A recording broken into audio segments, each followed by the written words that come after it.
vamos lá. Inicialmente, o Ricardo já apresentou aí um pouco do meu trabalho, um pouco do meu currículo, está aí à disposição, o Ricardo já falou. Então, vamos lá no que nos interessa realmente. Corrosão e estruturas metálicas.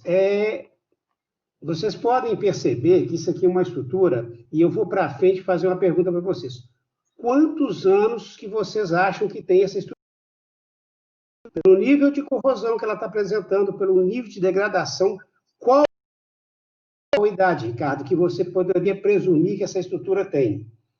Isso trata-se de uma planta de mineração, que nós fizemos uma inspeção nela recente. Então, nós encontramos essa estrutura nesse estado, ok? Então, vamos lá. O aço, um dos materiais de construção mais versáteis, pode ser conformado de várias maneiras, dobrado, soldado, possui uma alta resistência mecânica e, por isso, ele é usado de uma maneira praticamente geral em toda a construção e todas as obras de engenharia. O aço tem uma característica, ele tem um ponto fraco, gente, resistência dele à corrosão. Embora os aços que são ditos aços não inoxidáveis, mas nós vamos ver para frente também que eles apresentam problemas de corrosão. Os aços cortem, olha, o aço cortem, o aço patinável, não corrói, eles também sofrem corrosão. Então, de uma maneira geral, todo aço, mesmo os aços que são galvanizados, eles precisam ser protegidos. A galvanização funciona como uma proteção catódica. Então, ou seja, enquanto eu tiver ali zinco, o meu aço não corrói. Mas se eu tiver num ambiente extremamente agressivo, o que vai acontecer com esse zinco? Ele rapidamente vai corroer e eu vou expor meu material básico. O meu aço vai correr também. Então, até mesmo os aços galvanizados precisam ser protegidos. Bom, voltando lá. Estamos vendo essa estrutura aqui, eu perguntaria, gente, qual a idade estimada dessa estrutura? O que foi que causou esse nível de corrosão? Os riscos que a gente pode ter com uma estrutura corroída desse jeito, custo disso, quanto custa reparar uma estrutura dessa? E quais os tipos de solução que a gente pode dar? Na primeira pergunta, qual a idade da estrutura? Olha, pessoal, acredite, essa estrutura, quando foi feita essa fotografia, ela tinha 2 anos. 2 anos que ela havia entrado em serviço. O que aconteceu para essa estrutura degradar desse jeito? O ambiente que ela estava exposta, com agentes mais agressivos possíveis e um sistema de proteção inadequado. Foi aplicado um sistema de pintura, que a gente chama de sistema de revestimento, totalmente inadequado para essa situação. E o custo disso, gente? Qual o custo que a gente teria disso? Bom, primeiro, o custo de um acidente grave, o custo de parar uma planta industrial, o custo de trocar essa estrutura. Então, esses custos são muito grandes, é uma coisa assim que não se pode mensurar tão facilmente. Você parar uma planta de mineração, você parar uma aciaria, você parar uma indústria automobilística, uma indústria de alimentos, que também temos um problema muito grande com a indústria alimentícia, devido aos agentes que lá são presentes, parar uma planta dessa custa muito caro. Então, o que nós temos que fazer? Nós temos que prever quais são esses assuntos, esses agentes que danificam a nossa estrutura e fazer um projeto de sistema de pintura adequado para que a gente possa dar essa proteção ao aço. As soluções partem por conhecer esses agentes, o modo como eles atacam o aço e qual a velocidade em que essa degradação do aço é alcançada. Os danos causados pela corrosão. Olha, pegamos essa estrutura que faz parte desse mesmo conjunto, nós estamos vendo aqui 2 pilares. Temos um problema de corrosão bem complexo nesses 2 pilares. Do lado esquerdo aqui, do pilar, nós temos uma corrosão alveolar. Ela vai formando alvéolos que são bolhas, e quando a corrosão vai acontecendo por debaixo dessas bolhas. Quando chega a estourar essa bolha, provavelmente a maior parte do nosso material já se perdeu. Nós teríamos furos que danificam a estrutura e realmente vão condenar essa estrutura. Do lado direito da nossa estrutura, nós temos também um tipo de corrosão bem característica, que é uma corrosão lamelar, que a gente pode ver lamelas tanto no pilar quanto na viga. Essa corrosão, ela vai formando capas e mais capas, e cada 1 milímetro de corrosão que a gente vê da parte aí, ela pode expandir de 3 a 10 vezes. Então, o volume fica muito grande. Num concreto, uma expansão dessa vai causar um desplacamento e vai deteriorar o concreto completamente. Aqui, nós vamos tendo essas placas, e entre essas placas vão concentrando mais ainda umidade, mais ainda sais, e mais ainda ácidos que vão corroborar para acelerar esse processo de degradação. Vamos aqui, gente. Do lado esquerdo, nós temos aqui duas situações bem interessantes. A tubulação que a gente está vendo aqui, por acaso, é uma tubulação de cianeto de sódio, é um agente que é usado na mineração de ouro, e ele tem que ter identificado a tubulação, porque o contato com o cianeto de sódio, você tem alguns segundos, talvez, no máximo 1 minuto, para poder usar um antídoto, ou você morre. E essa tubulação já está tão degradada, tantas camadas de corrosão que se formaram, que a gente foi descascado, vocês podem ver, que nós já não temos quase nada de parede da tubulação.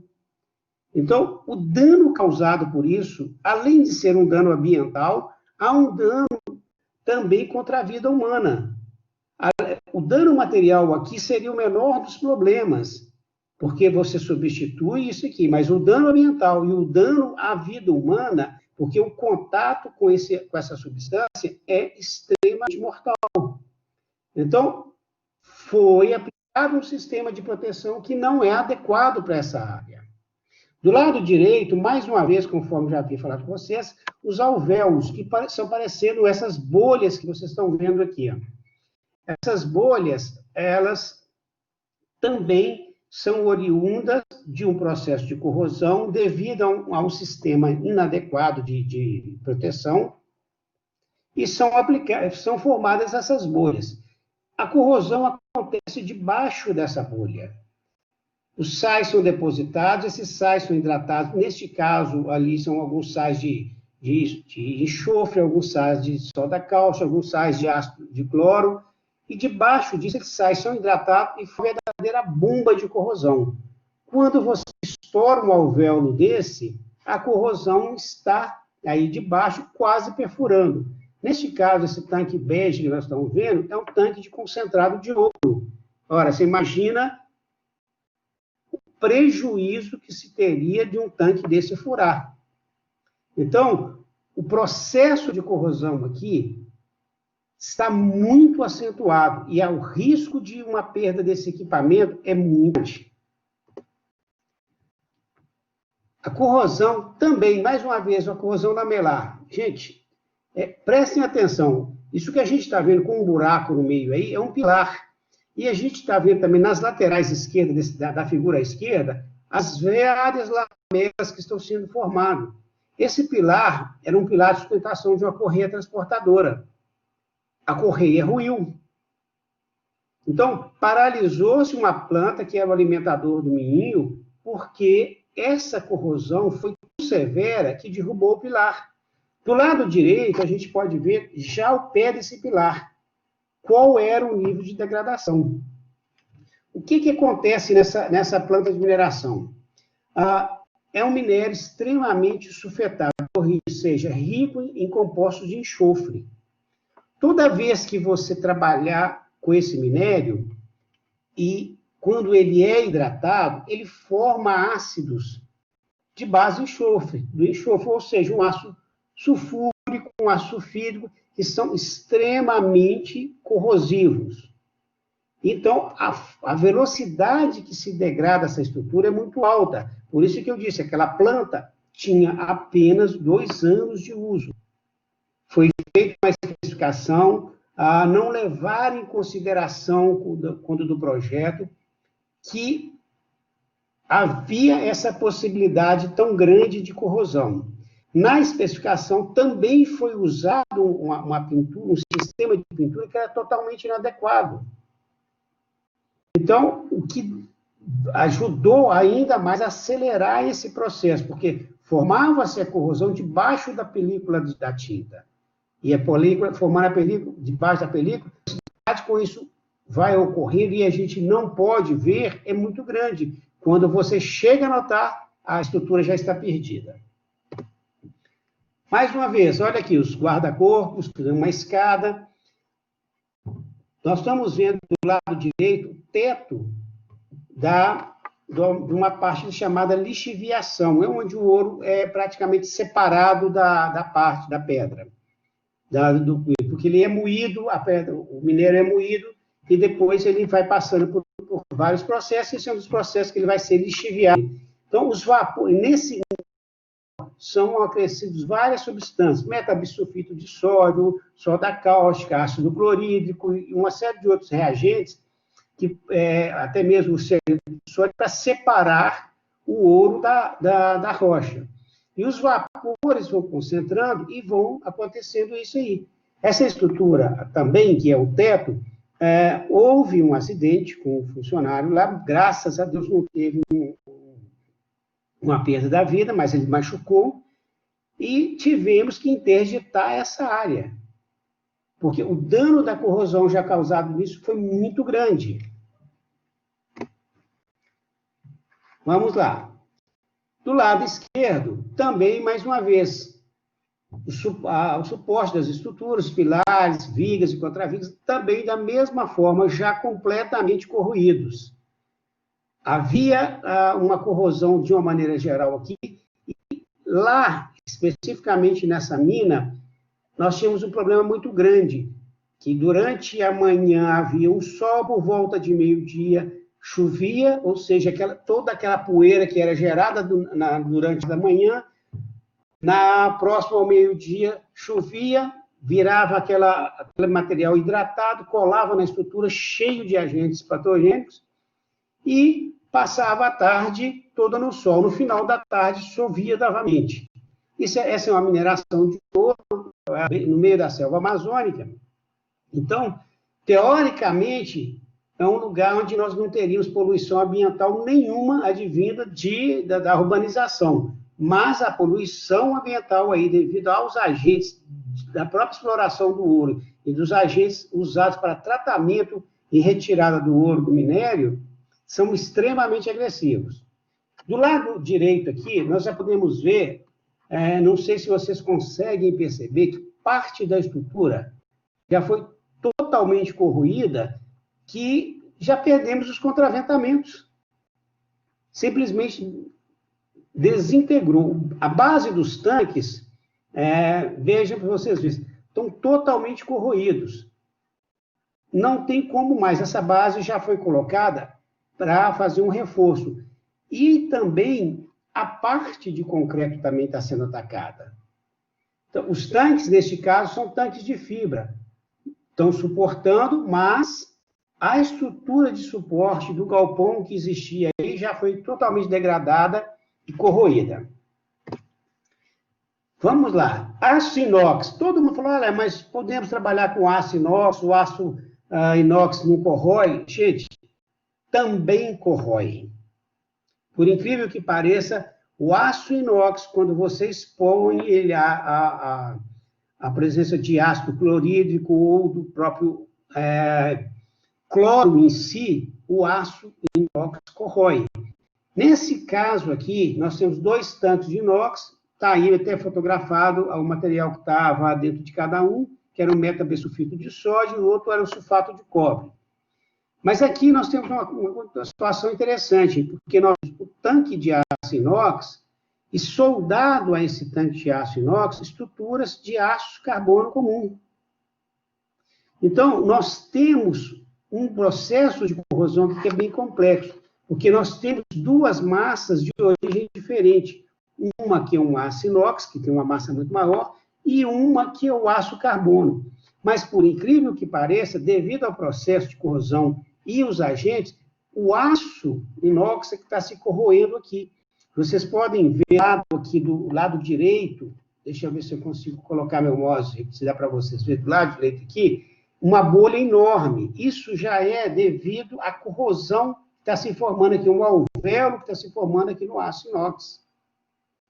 E aqui nós temos as diferenças de massas que estão aqui, ó, o aço carbono e o aço inox. E aqui já é um escorrimento. Esse escorrimento não é do nosso aço carbono, esse escorrimento é da corrosão do nosso aço inox. Aqui nós temos, pegando lá dos nossos primeiros slides, vocês puderam ver, existiam algumas estruturas pintadas em verdes. Nós fizemos uma microscopia. Aparentemente, a pintura estava boa. Os locais que nós investigamos, fizemos essas microfotografias, elas estavam boas. Essa fotografia que vocês veem aqui do lado esquerdo, tudo parecendo as pipoquinhas aqui, isso está ampliado 400 vezes. Quando nós fotografamos o filme, nós verificamos que vários alvéolos estavam sendo formados. Várias pintinhas, são essas bolotinhas que vocês estão vendo aqui, são chamados alvéolos. Isso vai crescer e vai formar aquela corrosão grande que nós vimos lá no início, aquelas bolas grandes, uma bolha. Em cima disso, nós fizemos também um ensaio de aderência, que é esse do lado direito aqui, que é um típico de ensaio que nós fazemos de aderência de tinta, que é um corte em X, e, através de uma fita adesiva, nós tentamos arrancar o filme. Bom, ampliado isso aqui, esse corte aqui foi feito com um estilete, então vocês estão vendo aqui, bem fino, arrancado aqui, nós podemos verificar que debaixo da tinta, já devido a essas bolinhas que estamos vendo aqui, havia um processo de corrosão instalado. Nós temos aqui a tinta verde, que é a nossa tinta de acabamento, que nesse caso era um poliuretano acrílico alifático. O nosso fundo aqui, especificamente, que foi aplicado e era errado, era um epóxi fosfato de zinco. Ora, o epóxi fosfato de zinco é uma excelente tinta, só que ele precisa de uma proteção. Como ele vai fazer também um papel de proteção catódica, pelo zinco que contém, ele é chamado de uma tinta de fundo permeável. Em cima dessa tinta, nós precisaríamos ter entrado com uma demão que a gente chama de tie coat, ou seja, uma tinta intermediária, para selar essa situação, para selar essa tinta de fundo permeável e fazer com que ela faça efetivamente a proteção que ela tem, que é uma proteção catódica, para depois nós aplicarmos por cima dela a tinta de acabamento, que seria essa tinta verde aqui, que é o poliuretano. Então, debaixo disso, nós podemos ver que já havia corrosão. Vamos mudar a foto para a gente ver o nível. Olha aqui. O X ampliado, mais uma vez, esses pontos vermelhos que a gente está vendo aqui já são os pontos com corrosão. E ampliando mais ainda, essa aqui é uma ampliação de 400 vezes, e ampliando mais ainda, do lado direito, uma ampliação de 800 vezes, aí sim nós podemos ver todo o processo de corrosão já instalado na chapa. O risco que vocês estão vendo aqui é o risco feito pelo estilete, no corte. Então, do lado aqui, a gente já pode ver toda essa área amarronzada, já é o processo de corrosão instalado. Isso aqui está debaixo, voltando aqui, isso está debaixo de uma dessas bolinhas aqui. Então, esse processo de corrosão já está instalado. O que vai acontecer é que ele, não sendo feito nada, ele vai expandir, vai formar aquela bolha grande e vai estourar. E quando chegar a estourar, provavelmente nós já perdemos uma quantidade muito grande de massa do nosso metal base. E se for um tanque, furar e perder, começar a vazar. Se for uma estrutura de sustentação de alguma coisa, um pilar, uma viga, ela já vai perder massa e vai começar a comprometer a sua capacidade de carga. Então, esse processo tem que ser muito bem vigiado. para que, quando você perceber que a corrosão está se instalando, você interromper, parar, fazer os tratamentos adequados, verificar quais os agentes que estão atacando, para que você possa montar uma especificação técnica que vá realmente dar a proteção necessária para o aço. Porque, caso contrário, nós vamos voltar naquele início que nós falamos. Olha, custa caro proteger, custa caro trocar, custa caro paralisar uma fábrica, custa caro paralisar uma planta de mineração e custa muito mais caro um acidente que você terá uma perda de uma vida humana. Então, proteger essas estruturas de aço é extremamente importante para que a gente possa prolongar a vida útil dessa estrutura e possa ter uma segurança grande para que a estrutura e as pessoas que usem os equipamentos que fazem parte dessa estrutura tenham um desempenho adequado. Tratamento e proteção das estruturas. Então, gente, a gente está vendo aqui, esse tanque aqui é um tanque de ácido sulfúrico. Uma coisa muito importante, de uma maneira geral que a gente vai ver, que são as cores que são usadas. Cada cor que é usada, tanto nas indústrias, e vocês podem ver, e é muito prático isso, todo mundo já conhece, por exemplo, que a extintor de incêndio é vermelho. Aqui no Brasil, a gente já padronizou aquilo ali como vermelho bombeiro. Mas se nós pegarmos a nossa norma técnica, aquela coisa está errada. O vermelho não é aquele. Aquele é o padrão vermelho bombeiro dos Estados Unidos. Apesar de ser usado em todos os equipamentos de segurança, no Brasil inteiro, tanto no norte, no sul, leste, oeste, a cor está errada. O vermelho correto é o vermelho segurança para a água de equipamentos voltados para incêndio.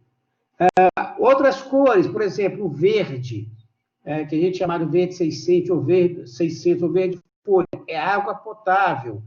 Um verde mais escuro, é chamado verde 604,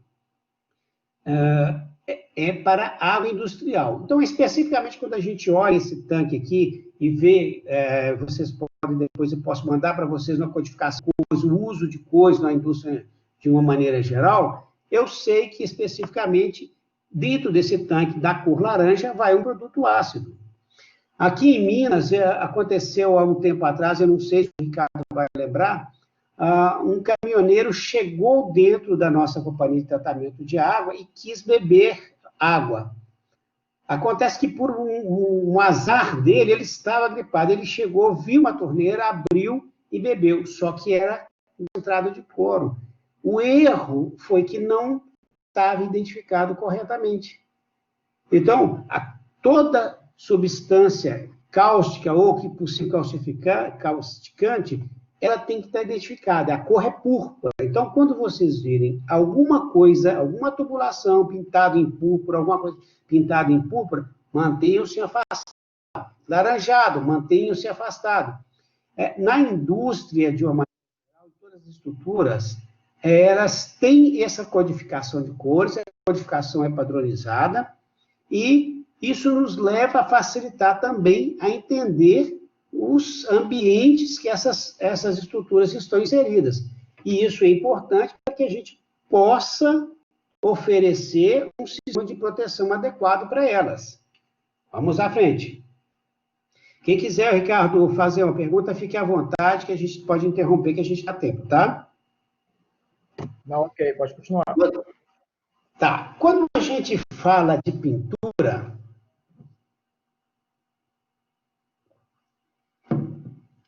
aí fica aquela situação. O que é pintura? Pintura e tinta é a mesma coisa? Não, quando a gente fala de pintura, a gente está falando de um sistema um pouco mais complexo, que envolve a tinta, a preparação da superfície e a aplicação. E eu diria até uma outra, quarto, que apesar do pessoal de uma maneira geral considerar que isso seria um tripé, eu diria que seria um outro item, que é a especificação, ou projeto desse sistema de pintura. em que você vai conhecer as estruturas, que você vai conhecer o ambiente que ela está inserida e que você vai poder preparar essa especificação para que atenda aos requisitos a que essa estrutura vai estar sujeita. Olha, se eu tenho uma estrutura que está sujeita a vapores ácidos, que ela está sujeita a ambientes marítimos, a ser molhada todos os dias, ataques de cloro, ataques de ácido, de uma maneira geral, eu tenho que ter um sistema de revestimento, ou um sistema de pintura que seja adequado para proteger essa situação. Ó, nós temos tanques que contêm ácido. Se nós voltarmos aqui nessa figura anterior, esse tanque, por dentro, ele leva ácido sulfúrico puro. Eu tenho que ter um revestimento que seja capaz de suportar esse ataque. Assim como de ácido clorídrico, assim como de óleo. Na indústria alimentícia, nós temos um outro problema que é muito grave. Ataca, apesar de nós usarmos os tanques de aço inox, mas ele ataca, que é o ácido lácteo. O ácido lácteo ele destrói praticamente todas as estruturas de concreto. Ele vai fazer o concreto virar um queijo suíço. E junto com isso, eu tenho também a corrosão das minhas armaduras que estão lá dentro do aço. Então, eu tenho que ter um sistema de proteção que me garanta isso.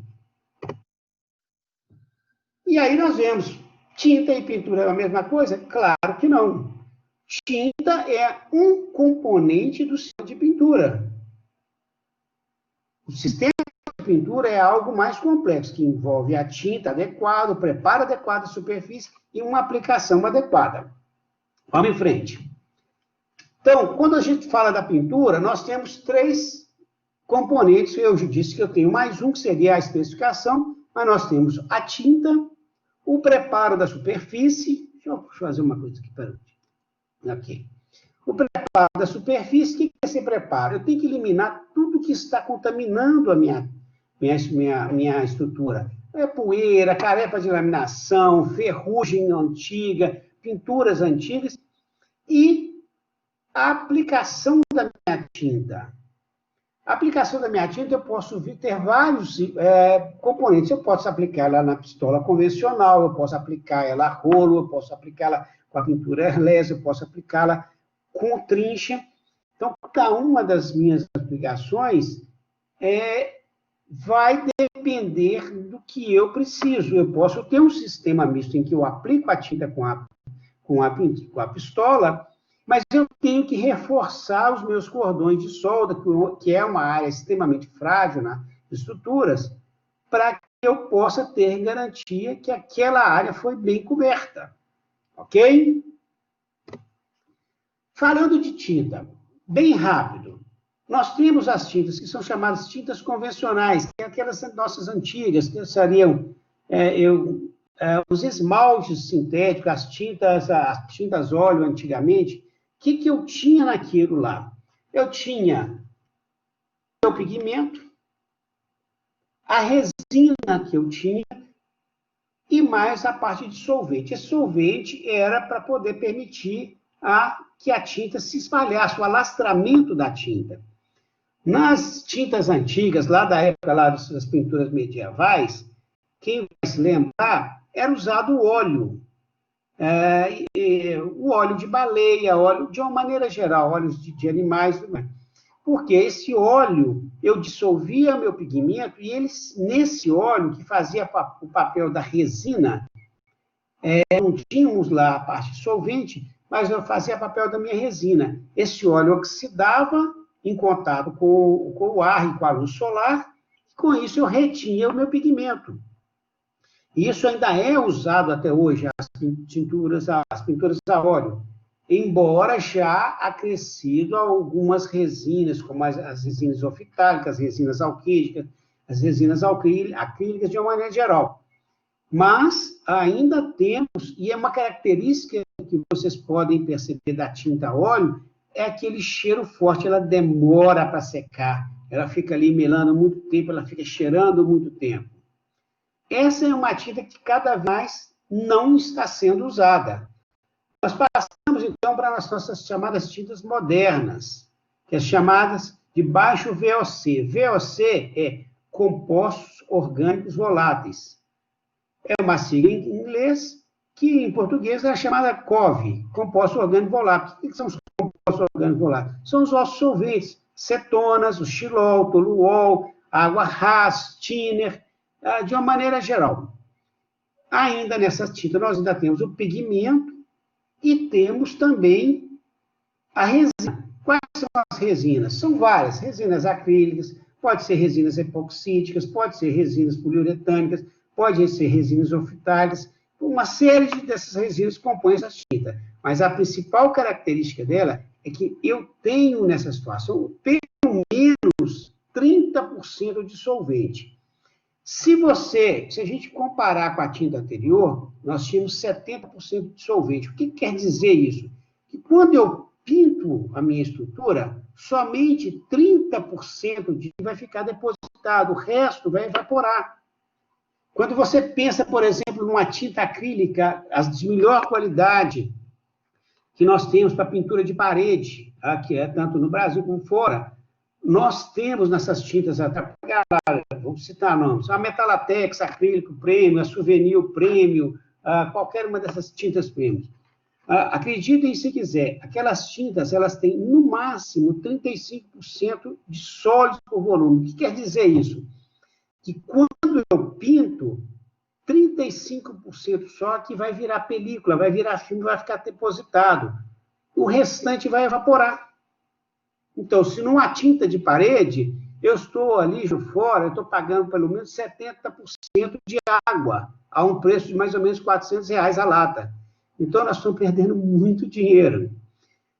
Por isso que nós passamos às tintas modernas. O que são essas tintas modernas? Elas vão ter a mesma quantidade de resina, a mesma quantidade de pigmento, e tem algumas que são à base de água e tem algumas que são à base de solvente. Neste caso aqui, o solvente ele é usado só como um mecanismo para dar a capacidade da resina de envolver o pigmento e de se alastrar. O restante, nas tintas à base d'água, é a água que vai se evaporar de uma maneira geral. Então, o solvente, que é chamado os compostos orgânicos voláteis, que são cetonas, thinner, xilol, toluol, de uma maneira geral, eles só compõem 2% dessa tinta. E hoje, as tintas mais modernas, chamadas modernistas, que a tendência hoje é usar, elas têm somente a resina e o pigmento, mas ainda tem um pouco de solvente, mas esse solvente está ligado na resina, ela faz parte da composição química da resina. Eu preciso que tenha essa quantidade de solvente na resina para que ela possa ter a capacidade de se alastrar e ser depositada na superfície que eu quero que ela fique. Então, eu tenho 0% de solventes ou de compostos orgânicos voláteis, que não vai evaporar. O solvente que ali existe é somente para estar facilitando a resina de ser depositada na superfície. É só esse o papel do solvente. Ele é ligado quimicamente, ele não vai evaporar. Ok? Qual é a vantagem dessas tintas hoje? Nós trabalhamos hoje com as tintas modernas e com as tintas moderníssimas, ou seja, já não são tão moderníssimas assim, porque a gente já está em uso há alguns anos já. É que a resistência química, a resistência à abrasão e a durabilidade dessa tinta é muito melhor. Se com uma tinta convencional eu consigo fornecer uma proteção que vai durar 2 anos, 3 anos, alguma coisa assim, e a um custo X, talvez eu consiga com essa mesma tinta, e isso já está provado com a tinta moderna ou ultramoderna, uma proteção que vai custar 2x, mas ela não vai durar só 2 anos, 3 anos, ela vai durar 10 anos, 12 anos. Então, inicialmente, o custo dela seria maior. Mas se você dissolver esse custo dela ao longo dos anos, além de eu ter uma proteção muito maior das minhas estruturas, uma longevidade muito maior das minhas estruturas, o custo da pintura, que era inicialmente alto, vai ficar muito mais barato. Tem um diretor da Sherwin-Williams que disse o seguinte: olha, a minha tinta é mais cara porque ela é mais barata. É uma contradição. Ela é mais cara realmente, porque você compra, ela é mais cara do que as outras tintas. Mas ela é mais barata porque ela vai te dar uma longevidade muito maior do revestimento e vai permitir que a sua estrutura permaneça em serviço por um tempo muito maior. Ok? Aqui nós temos só um gráfico. A tinta mais barata, que nós acabamos de falar, eu tenho uma durabilidade aí bem pequena, e a minha tinta mais cara, eu tenho uma durabilidade dela muito maior. Então, o custo dela é diluído no período de vida da tua, pelo menos 4 vezes mais. Tinta, como está aqui, tinta de qualidade, custo dobro, mas dura 4 vezes mais. Então, se eu tinha uma expectativa de vida útil daquele revestimento de 2 anos, 3 anos, quando eu aplico um sistema de alta qualidade, eu vou ter uma expectativa de, no mínimo, 12 anos. E nós temos que entender 2 coisas bem interessantes quando a gente está falando de pintura industrial e proteção de estruturas. A garantia de uma pintura, gente, é, de uma maneira geral, quase todos os aplicadores, eles garantem aquele revestimento por 3 anos. É como funciona um carro. Olha, a garantia do carro, 3 anos, mas não significa necessariamente que ao final dos 3 anos o carro acabou. Na pintura também é a mesma coisa. Ela tem garantia de 3 anos, mas a expectativa de vida útil do revestimento é de 10, 12, 15 anos, dependendo da espessura. A cada espessura que a gente for aplicando, nós vamos prolongar. E a gente consegue controlar essa espessura também. Não dá muito tempo para a gente falar aqui, mas é muito fácil de controlar a espessura da camada de revestimento que a gente aplica.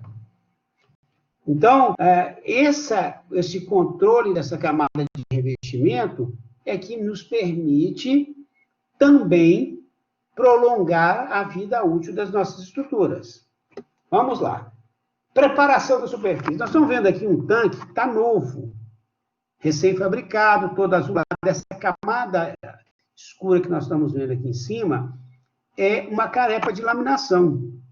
A estrutura foi fabricada, foi cortada, montada, calandrada as chapas e montamos um tanque.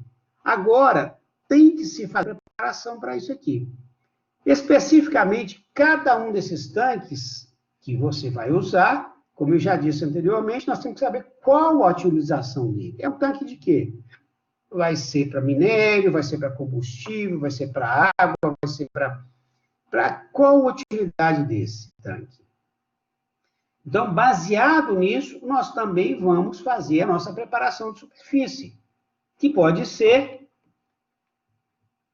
jateamento, pode ser somente uma lixa, pode ser somente uma limpeza mecânica, pode ser uma limpeza mecânica de vários graus.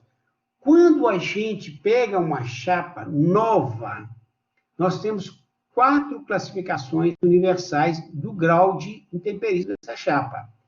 Nós diríamos que ela está no grau A. Olha lá, vamos pegar aqui. Grau A é a chapa nova, com carepa de laminação. Vamos voltar numa slide anterior. É essa parte preta que está a parte de cima, essa parte escura aqui. Nós dizemos que essa chapa está no grau A, com a carepa de laminação.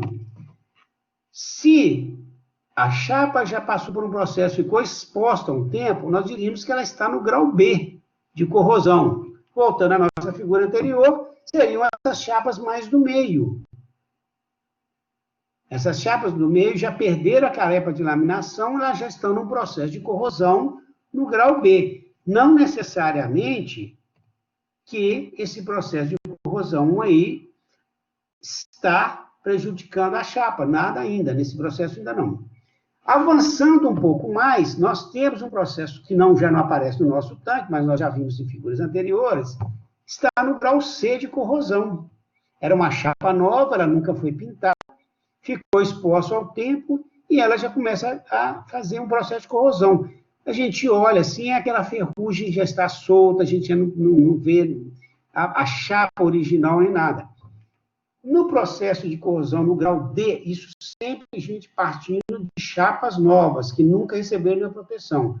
Nós já perdemos toda a carepa de laminação e a gente já pode verificar que na superfície das chapas, alguns buracos, algumas depressões que já são, ou seja, já tem um processo de corrosão que está avançado.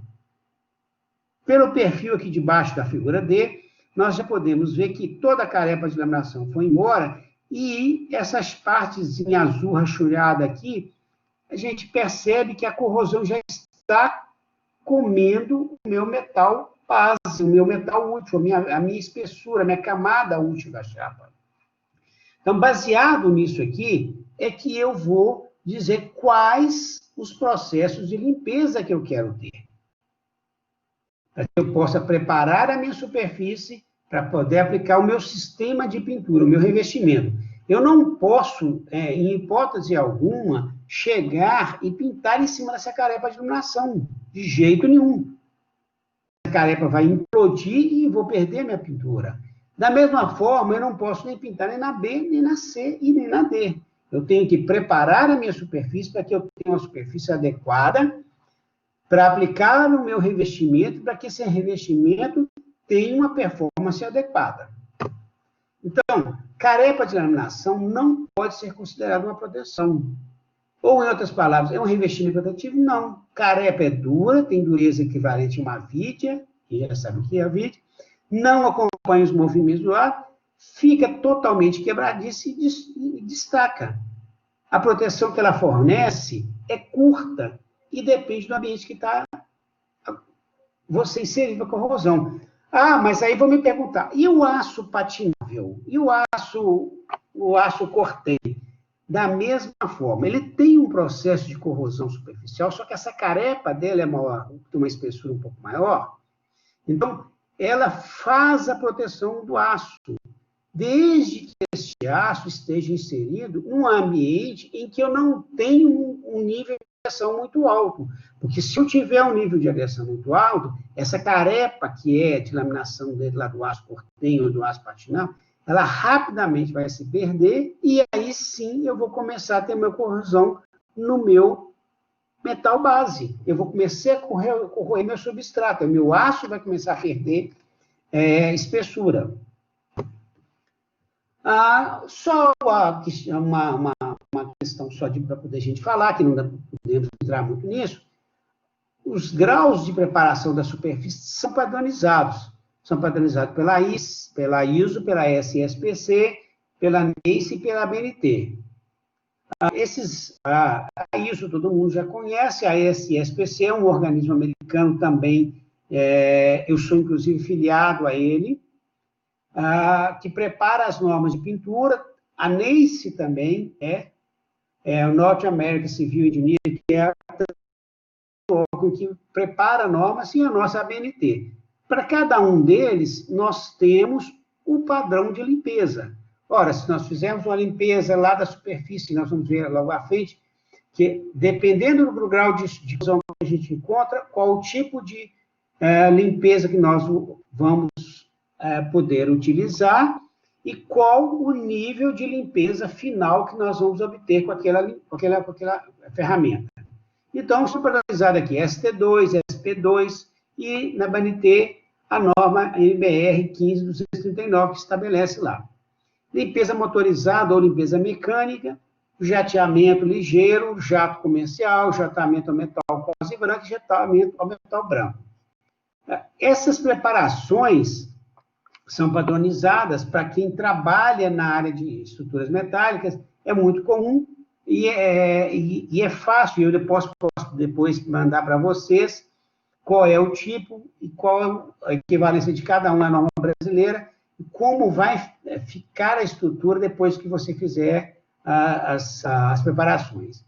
Também na parte de baixo aqui, essa aqui é a padronização que nós usamos mais, que é da SSPC, SP1, limpeza com solvente, SP4, limpeza a fogo, decapagem química.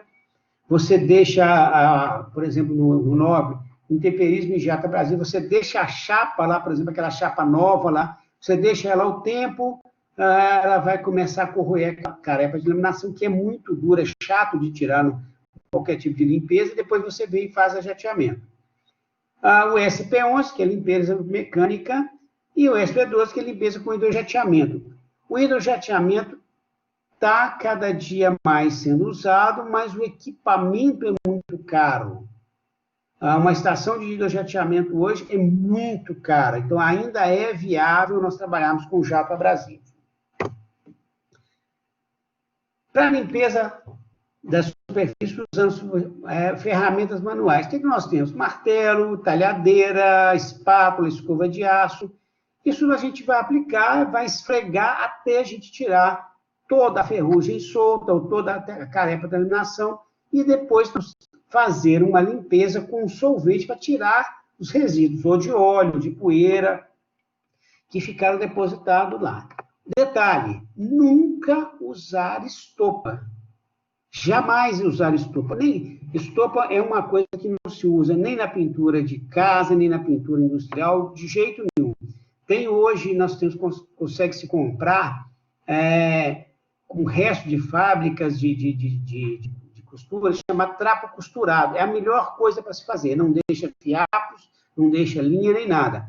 Então, é uma coisa importante. Não se usa estopa, não se usa de jeito nenhum estopa na área de pintura, porque você vai deixar aqueles fiapos de linha lá e aquilo vai acabar comprometendo o investimento. Para limpeza mecânica, nós usamos escovas rotativas, de uma maneira geral. Tem umas outras escovas que são parecidas uns dentes, assim, que você vai arranhar. Lixas, escovas pneumáticas, lixadeiras pneumáticas com discos de lixa, com o disco flap, o disco de lixa rotativo normal. Então, aquilo é que nós usamos para fazer a limpeza mecânica. Com essa limpeza mecânica, nós já conseguimos vencer uma grande parte daquela capa de laminação, conseguimos eliminar uma grande parte de ferrugem solta, como nós encontramos lá naquele grau D de corrosão, nós já conseguimos eliminar aquilo ali, e já deixar o nosso metal com certo brilho. Feita essa limpeza, mais uma vez, você tem que fazer uma limpeza com solvente, para tirar o resto de poeira, restos de óleo que são usados na máquina. Se for uma máquina pneumática, ela tem que ser lubrificada, então pode pingar alguma coisa de óleos pneumáticos ali dentro, e você tem que fazer a limpeza. A superfície minha tem que estar íntegra, totalmente limpa. Detalhe, todo pintor tem que trabalhar obrigatoriamente com luva, tanto na pintura de casa, quanto na pintura residencial, quanto na pintura industrial, porque o que mais se vê, faz a limpeza, prepara tudo, a pessoa vai lá com a mão e passa, olha como é que ficou lisinho. Eu acabei de contaminar e perder minha superfície, porque eu estou transferindo ácido lático, eu estou transferindo sal que tem no nosso suor, tudo para a minha superfície. Eu acabei de contaminar a superfície. E a gente vê muito isso na pintura residencial, na pintura imobiliária. Vai lá, lixa, depois ele passa a mão. Olha, aquilo ali é um ponto falho. Vai, com certeza, ser um ponto onde a minha pintura vai falhar. Na pintura industrial, não tem a menor dúvida. Se você estiver trabalhando, acabou de fazer uma limpeza, passou a mão, se tiver um inspetor, você perdeu, você fala, olha, perde, pode começar toda a limpeza de novo. Porque essa contaminação pela mão é muito complicada. Nós perdemos e podemos comprometer todo um sistema por causa de pegar na superfície. Então, lembrando, gente, pintor, trabalhar com luva. E mais ainda, agora voltando um pouquinho, que não tem nada a ver com a nossa parte de pintura, mas tem que todo pintor, todo funcionário tem que estar com EPI, que nós dizemos, máscaras próprias, luvas, aventais próprios, porque o risco se tem com solventes, se você não tiver uma máscara com filtro, com vapores orgânicos, você vai contaminar seu funcionário, você vai contaminar seu pintor, provavelmente ele vai ter problemas de anemia, vai ter uma série de problemas causados pela inalação desses solventes, ou pela inalação dessa poeira. Ah, mas tem a poeira. Tudo bem, a poeira do aço, mas eu vou ter problema também com excesso de concentração de ferro, e ele respirar isso não é bom. Então, é fundamental que toda pessoa, todo que for trabalhar na área de pintura, tem que estar devidamente equipada. Luvas, uniforme, aventais, óculos de segurança e máscara com filtro de vapores orgânicos. Uma outra preparação que a gente chama que é a ideal é a preparação por jato abrasivo. Até, se não me engano, 2004, ainda por 2004 ou 2006, se não me engano, nós ainda usávamos areia como abrasivo. Foi proibido pela portaria do Ministério da Saúde, porque causa silicose, e hoje nós temos uma série de abrasivos sintéticos que podem substituir com muito mais eficiência a areia e sem causar qualquer tipo de dano para o ser humano. Nós temos os óxidos de alumínio, os óxidos de ferro, são óxidos sintetizados, notadamente o óxido de alumínio branco, azul, cinzento, cada um deles tem um tipo de dureza, os óxidos de ferro também sintetizados, as granalhas à base de basalto também, hoje, é bastante. A grande sacada do jato abrasivo é que ele me deixa com a superfície completamente limpa. Eu consigo eliminar toda a minha carepa de laminação, todo o meu processo de ferrugem, de acordo com o grau de preparação que nós temos lá atrás. Se nós voltarmos aqui, vou voltar, se me permitem, 1, 2, 3. Olha aqui, jato abrasivo SA1, SA2, SA2,5 e SA3. Nessa classificação aqui, é que me dá o grau de limpeza. E se nós, para frente eu vou mostrar para vocês, que cada um desses jatos de abrasivo vai me dar um grau de limpeza na minha peça. Aí, olha, se eu tenho, voltando lá, minha chapa nova, porque isso também depois não vamos falar nesse instante, para as estruturas que já foram pintadas, o grau de classificação é outro. Mas se eu tenho uma chapa com o grau A de corrosão, ou seja, minha carepa de laminação, eu posso fazer um jato 2,5 e eu vou ter esse padrão branco aqui. E se for, que é um metal quase branco, e se for com o metal branco, ela vai ter essa aparência aqui. Para o grau B, olha aqui, ó, se eu fizer uma limpeza manual, eu vou ter esse tipo de limpeza, com a limpeza mecânica essa, com a limpeza com o jato abrasivo, uma remoção, jato comercial, e assim vai. Para cada grau de intemperismo aqui, eu vou ter a minha superfície esperada com o tipo de limpeza. Ou seja, se eu tiver um grau D de intemperismo e eu fizer uma limpeza mecânica, uma limpeza manual com escovas de aço, eu vou ter essa superfície. Se eu tiver com esse equipamento, uma lixadeira pneumática, eu vou ter essa superfície.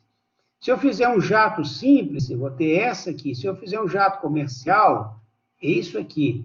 E um jato ao metal quase branco e um jato metal branco. Então, para cada tipo de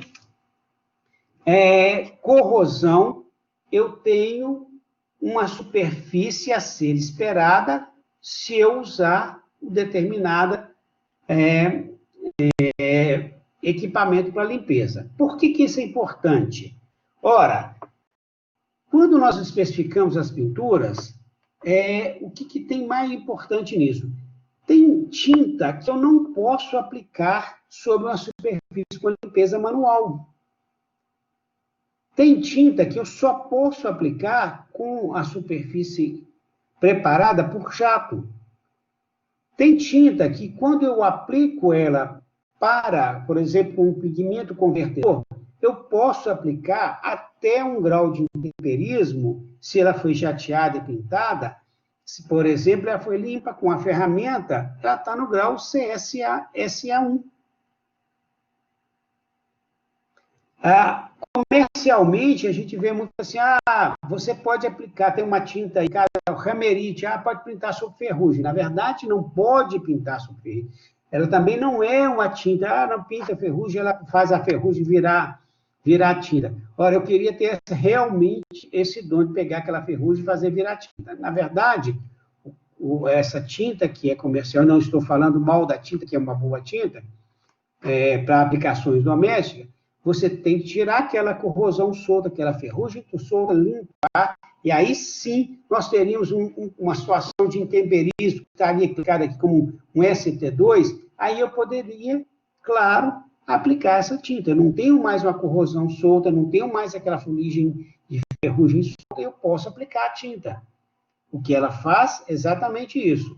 Então, o importante dessa preparação de superfície para a gente é que eu vou dar uma condição da minha tinta ancorar sobre aquela superfície. Então, quanto melhor a minha ancoragem na minha superfície, melhor é o meu padrão de proteção que eu vou conseguir ter sobre esse revestimento que eu vou aplicar. Então, aqui, já que a gente falou em ancoragem, vamos falar em perfil de rugosidade. O que é perfil de rugosidade? Quando você jateia, quando você passa a mão na superfície, você vai ver que ela está áspera. Essa aspereza é que vai me permitir que a tinta ancore. Ela vai entrar, a gente perceber aqui, essa que está na cor amarela, funciona como uma tinta. Ela vai penetrar, encher esses vazios e vai ancorar. Como que ela se ancora ali? Olha, a tinta, ela ancora de forma mecânica. Forças de Van der Waals.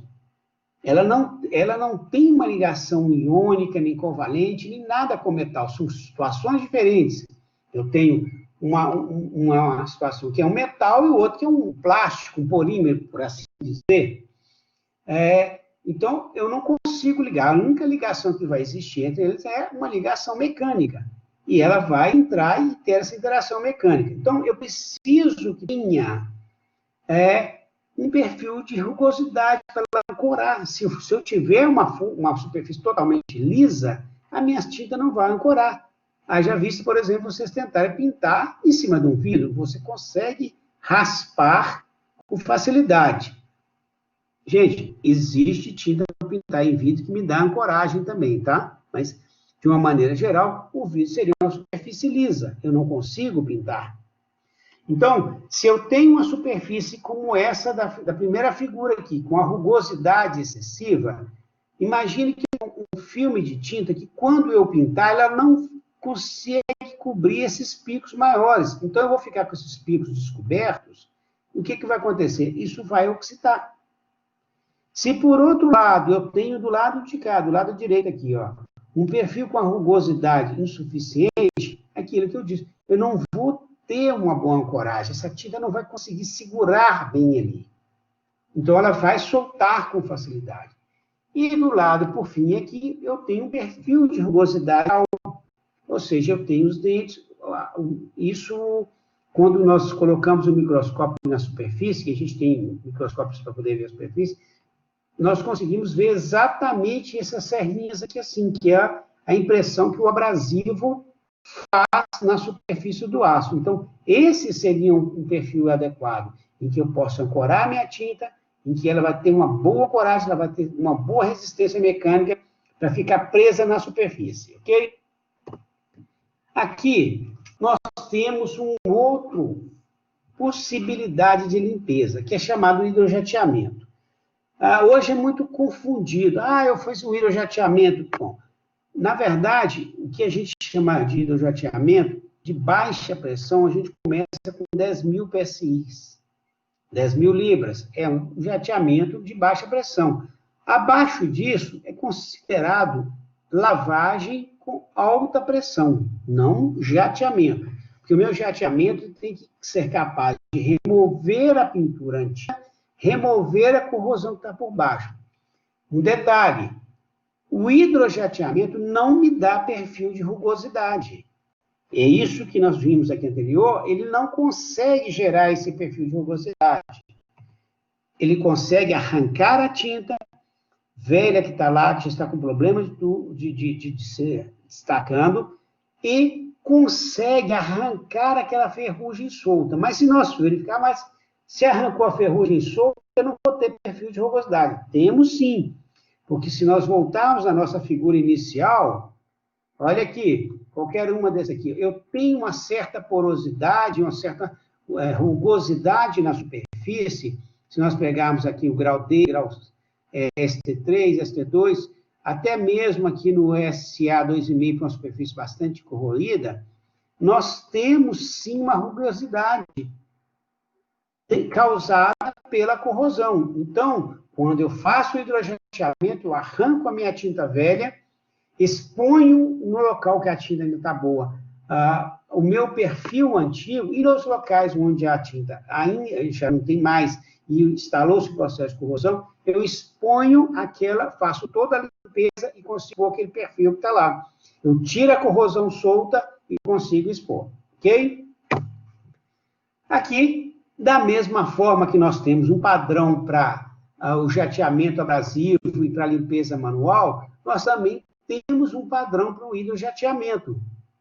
Olha, lembra que para o hidrojateamento, nós temos aqui, ó, grau condição C e D. Por que nós não continuamos na A e B? A e B ainda tem carepa de laminação, e, como eu disse, ela não cria um perfil de rugosidade. No perfil, tem uma condição de corrosão do grau C e D, eu já eliminei aquela carepa de laminação, eu já comecei a atacar o meu metal base, o meu substrato, e aí sim eu estou gerando aquilo. Para as condições E, F, G, superfícies previamente pintadas, ou seja, eu já tinha um revestimento aplicado naquilo ali, esse revestimento foi deteriorado, e agora eu vou remover esse revestimento com o hidrojateamento e remover aquela corrosão que está solta lá e preparar a minha superfície para receber uma nova pintura. Qual que é a grande vantagem disso? Eu tenho uma velocidade muito grande, eu não gero poeira e eu consigo acabei de fazer a minha limpeza, eu posso fazer a minha pintura. Existe um detalhe, eu tenho que usar uma tinta que é chamada ou damp tolerante ou surface tolerante. O que quer dizer isso? Que eu posso pintar em superfícies úmidas, não pode ter aquela lâmina de água formada em cima, que aí não é uma tinta subaquática. Eu posso ter uma superfície úmida. Então, com as tintas damp tolerante, com as tintas surface tolerante, eu consigo fazer essa pintura e ela ter uma excelente aderência sobre aquele substrato. E aqui para baixo a gente vai vendo cada um dos graus de corrosão que nós encontramos e quais são os perfis esperados após o hidrojateamento.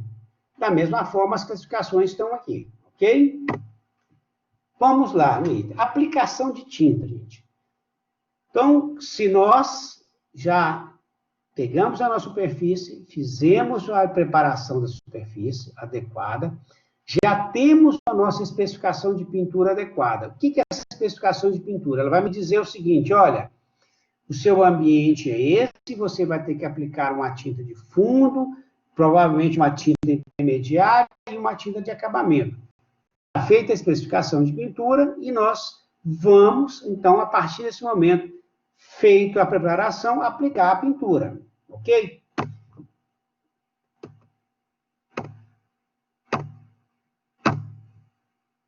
Então, vamos lá. O que é a pintura? Nós temos o nosso aço. Em uma especificação, nós teríamos o primer. O que é o primer? É a primeira demão a ser aplicada. É a tinta de fundo, que normalmente nós chamamos de primer. Dependendo de uma situação, se vocês lembrarem daquela mineração lá atrás, eu já falei com vocês que foi aplicado a tinta epóxi-fosfato de zinco, e eles esqueceram de aplicar essa demão intermediária, que a gente chama de um tie coat, que era para selar essa primeira demão, ficou uma tinta de fundo permeável, e depois aplicado um acabamento. Lá na mineração, eles esqueceram disso, então eu fiquei com uma tinta de fundo permeável e um acabamento em cima dela. Como são tintas que trabalham com módulos de elasticidade diferentes, da mesma forma, eu consegui romper esse primeiro filme e eu comecei a ter corrosão aqui para depois atingir esse. Então, eu deveria ter essa etapa de transição para depois aplicar esse. Mas não necessariamente que todo esquema tem que ser esse. Os esquemas básicos seriam um primer ou tinta de fundo, um ademão e uma tinta de acabamento. Essa espessura da tinta aqui também pode ser medida e também deve ser especificada. Como que nós fazemos isso? Em função da necessidade que nós temos, dos agentes agressivos que nós temos. E essa última ademão que também da mesma forma. Via de regra, em indústrias de uma maneira geral, isso aqui seria um ademão, um epóxi, sem entrar na fibra de qual epóxi? Bom, diríamos um epóxi, porque temos várias classes de epóxi. E um acabamento seria um poliuretano. Por que um poliuretano? Porque ele resiste aos raios ultravioletas, coisa que o nosso epóxi não resiste. Então, nós teríamos, via de regra, um aço, uma tinta de fundo ou primer e um acabamento. Esse seria um esquema básico de pintura. Como eu disse, esse primer aqui pode ser um epóxi, esse aqui pode ser um poliuretano. Quais os poliuretanos e quais os epóxis? Isso aí vai depender de um estudo. Nós temos, por exemplo, epóxi, só para poder você se falar, curado com amina, curado com amida, fenólico, resinas não voláteis. Nós temos hoje uma classe dos epóxis chamados os epofen e os desmolduros, que eu posso aplicar com uma superfície até 150 graus e ele aguenta 650 graus de calor. Então, eu posso ainda, numa situação, um epóxi, aplicar uma resina novolac, por exemplo, com carga cerâmica, ela tem altíssima resistência à abrasão e ela tem uma resistência química fantástica. Num experimento que eu fiz, eu coloquei a resina, uma pintura, um equipamento pintado, uma amostra, dentro de um tanque de ácido clorídrico com pureza analítica, ou seja, era o ácido puro. Ele conseguiu suportar durante 6 meses com ciclos de molhagem e secagem, que é a pior situação, sem perder absolutamente nada de massa. A pintura saiu íntegra. Então, para cada situação, eu tenho que escolher qual a tinta, qual o sistema de pintura que vai ser adequado para proteger a minha estrutura. Essa é uma sequência básica de tintas, ok? Como que eu vou aplicar isso? Eu posso aplicar com uma pistola convencional. Todo mundo já viu essa pistola, passou em frente a um funileiro desses aí, eu não sei como a gente chama aí no Ceará, mas aqui a gente chama de funilaria, que faz o reparo de carro. Acho que aí é a mesma coisa. E a gente já vê esse tipo de pistola. Ela tem várias medidas de bico. O bico pode ser de 0,6, 0,8, 1,2 e 1,6 milímetros de espessura. O diâmetro, o furo do bico aqui. O que quer dizer isso? Que, dependendo da tinta, eu vou trocar o bico para poder jogar mais ou menos tinta e abrir mais ou menos o meu leque. Mas essa é a pintura, essa é a pistola convencional. E está aqui os bicos, como eu falei, olha, partiu de EX, FX, FF. Qual que é a vantagem disso aqui? Aqui está a abertura dos leques. Essa é uma pistola mais fácil de trabalhar. A gente trabalha com uma pressão aí entre 12, dependendo da tinta, for uma tinta mais pesada, a gente trabalhar, até 50 PSI. E eu vou jogar, ela vai entrar dentro do tanque, eu vou mostrar aqui o tanque, olha aqui, é o tanque. Aqui dentro eu jogo a minha tinta, o ar entra, vai atomizar isso aqui como se fosse um cilindro desse de pichador que usa aí, como é que chama essa tinta de spray. Ela fica atomizada aqui dentro e a hora que eu aperto o meu gatilho, ela fica atomizada dentro desse tanque e a hora que eu aperto o meu gatilho, eu libero a minha tinta e eu vou fazendo o meu filme. Nós conseguimos controlar essa espessura desse filme que nós vamos jogar. Existe um equipamentozinho muito simples chamado pente de espessura úmida. Eu vou jogando e, à medida que eu vou jogando, eu meço a espessura e, através dessa espessura úmida, eu vou ter a minha espessura seca final. Então, esse é o tipo de tanque que normalmente nós usamos na pintura industrial de uma maneira geral. Ele é uma pistola mais fácil de aplicar e pode ser usado para praticamente todas as tintas. Aqui nós temos um outro que é a chamada as pistolas airless. O que eu tenho aqui nessa situação? Por que é chamado airless? Que ela é sem ar. Lembrando do nosso anterior aqui, olha, eu tenho essa mangueirinha preta aqui, ó, que leva ar para dentro do tanque. E essa vermelha que leva ar para dentro do tanque.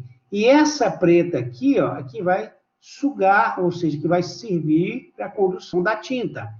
A tinta que está aqui dentro está pressurizada, na hora que eu aperto o meu gatilho, ela é impulsionada por esse ar que está aqui dentro e passa por aqui e vai jogar. Eficiência, ela é muito eficiente, mas a gente tem uma dispersão por causa do ar, da nuvem de ar. Essa aqui, eu não tenho o ar pressurizado. Vocês estão vendo aqui, tem só essa mangueira preta, que eu estou passando o mouse por cima, com esse cilindro aqui. Isso aqui é a bomba. Você vai preparar a sua tinta, colocar essa bomba aqui, esse sugador dentro da sua tinta, a bomba vai sugar, vai pressurizar aqui mecanicamente, e eu vou jogá-la aqui através dessa pistola, ou seja, sem ar. Ela vai sair como se fosse um leque, como se tivesse uma mangueira de água, como água, porque você aperta ali e libera o leque, e ela vai jogar aquilo ali. Qual a grande vantagem disso? Ora, o rendimento. Eu consigo pintar mais, eu consigo depositar mais material com uma velocidade muito maior, com uma uniformidade muito maior. Então, a tendência hoje para grandes espaços a serem pintados, para grandes vigas, é você usar a pistola airless, que você vai ter uma produção muito grande e com menor desperdício. Aqui tem um filmezinho, vamos ver para vocês terem uma ideia da velocidade que se aplica com o airless.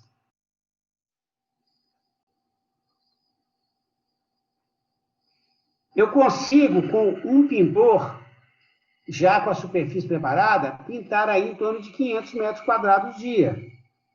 Olha a velocidade que você está vendo eles descobrirem.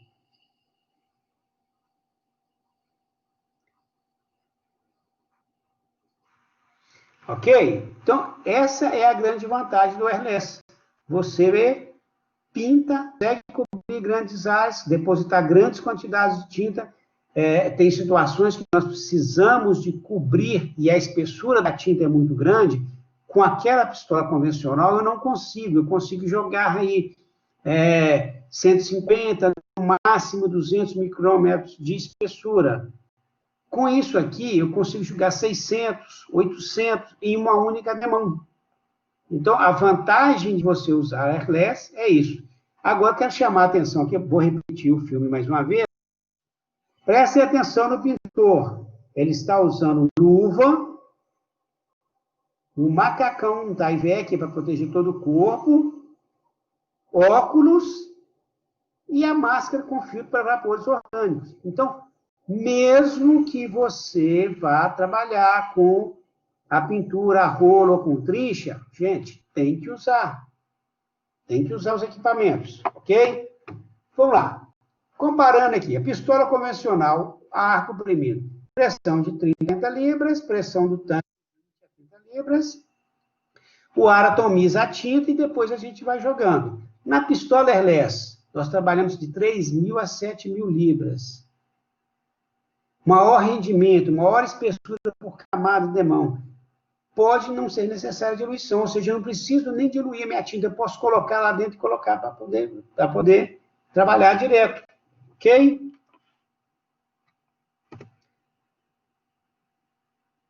Toda vez que nós fizermos, isso é uma coisa importante, e que você, lembra que nós tínhamos cantinhos de solda todo solto lá? É isso aqui, ó. A gente chama aqui, esse aqui, ó. Você tem que fazer esses recortes. Você tem que reforçar os meus cartões de solda. Para que eu não tenha aí um ponto fraco para começar a minha corrosão. Então, todas as vezes, toda pintura que tiver de importância, Você tem que fazer esse tipo de trabalho. Tá? Olha aí. Tudo recortado, os cantinhos, todos os pontos de solda recortados e preparados para receber a pintura já. Esses pontos que vocês estão vendo aqui, todos pintados de laranja, que são chamados de recorte aqui assim, na nossa nomenclatura de pintura, chamada strip coat, você vai lá, recorta toda essa pintura, é para proteger e reforçar, porque normalmente, quando você aplica a pintura, esses são os pontos onde que você tem a menor deposição de tinta. E esses são os pontos onde fatalmente a nossa corrosão vai começar. Então, isso aí é um reforço que se faz para se aplicar depois da pintura. Aqui, já encerrando, olha que beleza, um tanque de ácido sulfúrico, todo foi jateado, pintado, é uma especificação que foi feita por mim. Nesse caso, foi aplicado um epóxi com amina e 250 micrômetros de espessura de fundo e um acabamento com um poliuretano acrílico alifático, com 150 micrômetros de espessura. Então, nós tínhamos um total aqui de revestimento de 400 micrômetros. Está resistindo até hoje, já tem bastante tempo que nós fizemos. Aqui, como eu falei no início, uma profusão de cores. Nós temos aqui verde, vocês podem verificar que tem 2 tons de verde, esse é um tom e esse é outro. Isso aqui, se tiverem vindo perguntar, é água industrial, esse aqui é água potável, esse aqui é polpa de minério, esse aqui é material ácido, essa aqui é a estrutura, esse aqui bege é um material, é a polpa de minério ainda sendo tratada, aqui eu tenho polpa de minério rico. Nós temos aqui cinza de tubulação elétrica, a monovia é amarela. Então, nós temos, quem entra num ambiente industrial, chega e consegue já identificar. Está vendo aqui um vermelho aqui? Olha, não é o vermelho bombeiro, tá? É um vermelho de água para incêndio. Normalmente, quando você adentra uma planta industrial, uma planta de mineração, a primeira coisa que você chega lá vai ver, ou uma indústria automobilística, código de cores. Porque você vendo o código de cores, você consegue identificar cada uma das coisas que tem passando dentro da tubulação ou que podem correr um risco. Por exemplo, partes móveis de máquinas tem uma cor. Partes onde você tem a possibilidade de alguém se chocar. Tem um zebrado em cima, é um amarelo com zebrado. Ok? Aí, também mais uma estrutura que foi também pintada por nós. Nós temos aqui a água, a estrutura toda já foi realmente chateada e pintada. Detalhe, guarda-corpo e corrimão sempre em amarelo segurança. Sempre. Alguém pode querer pintar de outra cor, está errado, porque na norma nossa brasileira é isso aqui, amarelo segurança. Aqui, só para terminar, um tanque com água industrial. O verde que eu falei com vocês. Nós estamos trabalhando nele ainda. Esse aqui é um tanque de água industrial, que é totalmente diferente daquele verdinho que nós vimos aqui, que é esse aqui, ó. Então, eu sei que esse tanque, com essa cor aqui, eu não posso beber dessa água. Ok? Aqui, mais uma estrutura que está sendo tratada. Veja, mais uma vez, os guarda-corpos todos sendo pintados. A estrutura já com o fundo, nesse caso aqui, um cor cinza. E os guarda-corpos já em amarelo. Ok, gente, fim. Eu gostaria de agradecer ao pessoal da Faculdade do Paraíso, ao professor Ricardo, a todos vocês participantes. Estou aqui à disposição para a gente fazer um bate-papo com as perguntas. Olá. Então, pessoal, primeiramente, Agnus, né, obrigado por ministrar essa palestra, mais uma vez. Teve alguns comentários aqui a respeito quando você falou da questão do uso de EPI, pessoal, só reforçando, né, a importância da utilização. Posso sair da apresentação, Ricardo? Oi? Pode sair da apresentação? Ou vamos deixar, pode falar que se precisar de voltar, a gente volta nela, tá ok? Ok. E o pessoal só estava reforçando mesmo essa questão da importância do uso do EPI. Agora, quando você mostrou aquele vídeo, né, do rapaz, né, efetuando a pintura, questão do Sim. consumo, sabe mais ou menos qual é o consumo que é gasto naquela modalidade de jato lá? Consumo de tinta ou consumo de material? Consumo de tinta. Consumo de Bom, tinta para fazer o recuperamento. veja bem, Ricardo, o consumo de tinta vai depender do que você especificou, tá?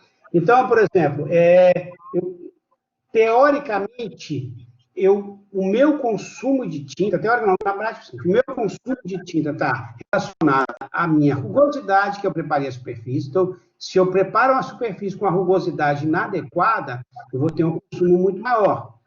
E a minha especificação de pintura. Tenho lá uma especificação que me diz que eu tenho que aplicar tantos micrômetros de espessura de tinta. Com a pistola airless, eu vou ser mais econômico, porque ela vai jogar direto lá. Na outra, eu tenho uma atomização, que nesse caso eu não tenho. Ok? Então, por exemplo, se eu pinto com uma pistola convencional em um local aberto, como aquela que eu crio uma certa nuvem na hora que eu estou aplicando, se eu tiver um vento, alguma coisa, tem uma dispersão maior, então eu gasto mais. Com a pistola airless, eu não tenho aquela formação, eu jogo direto em cima da peça, então eu gasto menos. O consumo está relacionado à especificação que você fez da pintura. Ok? E outra coisa, Agnes, o surgimento, né, da corrosão, ela está, geralmente, qual que é a origem dela? Ela começa a surgir onde? Nas partes que sofrem, tem uma maior solicitação na estrutura, que lá começa a ter o surgimento da corrosão, ou independe de se tem alguma força concentrada, se tem Bom, alguma vamos lá. Como que surge? Realmente estão mais sujeitas à corrosão, porque você tem situações, elas estão sujeitas a flexões ou torções, então você pode fazer com que surja alguns pontos fracos. Muito embora todas as tintas hoje estão preparadas para aguentar esses movimentos. Ela tem uma plasticidade, ela tem uma resiliência que você deforma e ela volta junto. Ela acompanha os movimentos tanto de dilatação, de contração, de torção do ar, até um certo limite. Via de regra, o meu problema de corrosão começa naqueles pontos que você lembra no finalzinho que eu estava mostrando para você, que a gente chamou de strip? Tem ali zonas termicamente afotadas, as quinas da superfície que você deveria ter uma cobertura adequada e não tem. É lógico que eu não consigo falar nisso aqui, mas tem um item próprio para poder você falar, que é a cobertura das quinas das peças. Então, ela começa, por exemplo, se você tem uma tinta que não foi para baixo para trabalhar sob imersão, então você tem toda hora que ela molha, inunda, seca, molha, inunda. Naquela região de transição ali, ela começa a apresentar falhas. Tem também o problema das tintas que não suportam a luz ultravioleta. O caso dos epóxis são fantásticos, mas eles não suportam a luz ultravioleta. Eles começam a deteriorar, causar um fenômeno que a gente chama de gisamento ou calcinação. Você passa a mão, ela está toda branca. Então, você tem que proteger o epóxi para poder ele não perder massa e começar a apresentar falha. Então, o processo de corrosão pode começar, por exemplo, você deu uma batida numa peça pequenininha, ele abriu um pequeno furo no revestimento, ali pode ser um ponto de começar a corrosão. Ali pode ser uma falha no revestimento. Nós temos também, quando a gente faz uma aplicação de pintura, um equipamento chamado Holiday Detector. Ele parece uma vassourinha que vai... E se você tiver algum ponto que não foi coberto, ele vai centelhar. Centelhar como se fosse um choquezinho de uma pilha. Então, a gente passa esse equipamento e consegue ver falhas do revestimento. Existe hoje, eu não sei se eu estou aqui, não deve estar aqui, não. Ele pegar um equipamento, que é uma luz ultravioleta que você, própria para isso, você joga na tinta e você consegue ver os locais onde você teve os trespassos, em que você teve a textura. Aí você tem que voltar lá e corrigir isso. Então, esses são pontos frágeis que podem começar o problema da corrosão da estrutura. Outro ponto que pode, você está montando a estrutura, fez a montagem, danificou, e depois, pronto, acabamos de montar. Tem que ser feito um retoque na pintura. E os retoques têm que seguir a mesma dinâmica, a mesma especificação que foi feita na pintura original. Porque se você não fizer, você terá um ponto falho. Sim. Okay? Agnus, teve um aluno que está perguntando aqui se com a espessura das camadas, por elas serem maiores, não tem risco de escorrer a tinta, não? Bom, excelente pergunta. Muito bom. Toda tinta, que é essa tisotropia, essa capacidade da tinta de bater lá e ficar colada e tudo mais. Existe sim essa possibilidade. Inclusive, isso é um dos defeitos de pintura. Tá? Escorrimento é um defeito de pintura. Existe a possibilidade. Mas nós especificamos, e de acordo com o boletim técnico da tinta, quando nós vamos especificar, eu não mostrei para vocês aqui, lá no boletim técnico da tinta está escrito assim, espessura máxima por demão. Então, você não deve ultrapassar aquela espessura, porque se você ultrapassar aquela espessura, você vai ter problema de escorrimento, de desplacamento, de despencamento. Tá? Então, tem que seguir isso.